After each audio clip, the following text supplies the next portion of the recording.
Alright, this is Andrew with Joda Home Inspections. Today is February 5th, 2025. We're going to sewer scope here at 1958 East Yale Ave. We have the camera pushed out 96 feet, and I'm hitting a blockage in the line, and so I'm not able to see past this point. I would recommend getting this line cleaned now. Ideally, hopefully it's just a root, but it could be a bigger issue like an offset where the pipes have slipped, or some other issue that's causing it to hold all that water and waste. But if you continue to use the line, waste can build up right there like it already is and start to back up towards the house.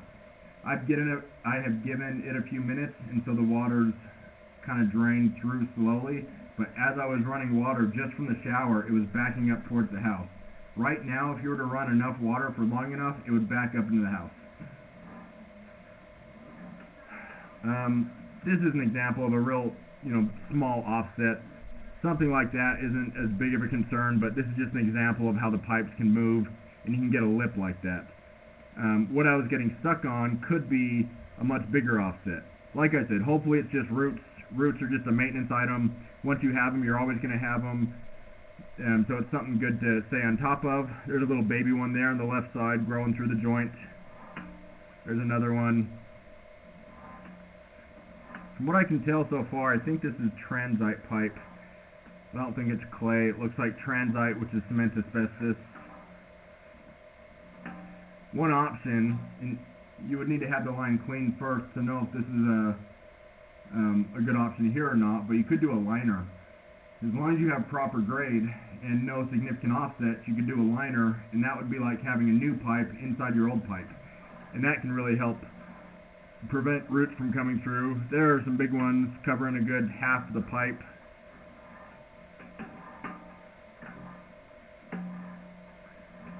Cobwebs are a good sign because it means that the line hasn't backed up, at least to that level. More roots. I wanted to go back. Left side, I saw that root, and I was making sure it wasn't a crack.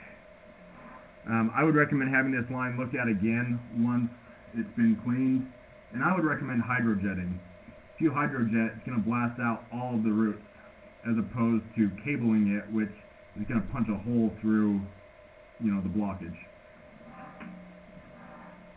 And that way, once it's nice and clean, you can figure out what was causing that blockage.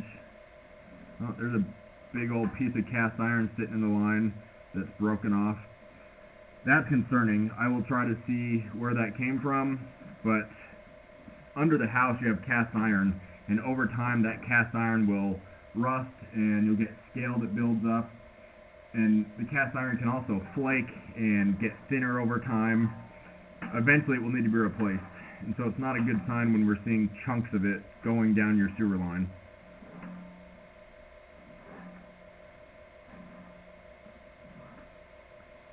There's different ways to clean cast iron. You can have it descaled where they coat it. It's basically a chain that they use to clean off all that rust. That would make it easier to evaluate, makes it smoother so it's less likely for rust to grab onto debris and toilet paper. Certainly you don't want to put wet wipes down this line. Nothing down the line that you don't absolutely need to put down.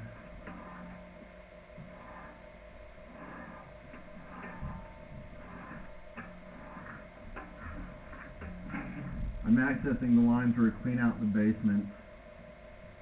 So what are you finding? I'm going to end this recording now.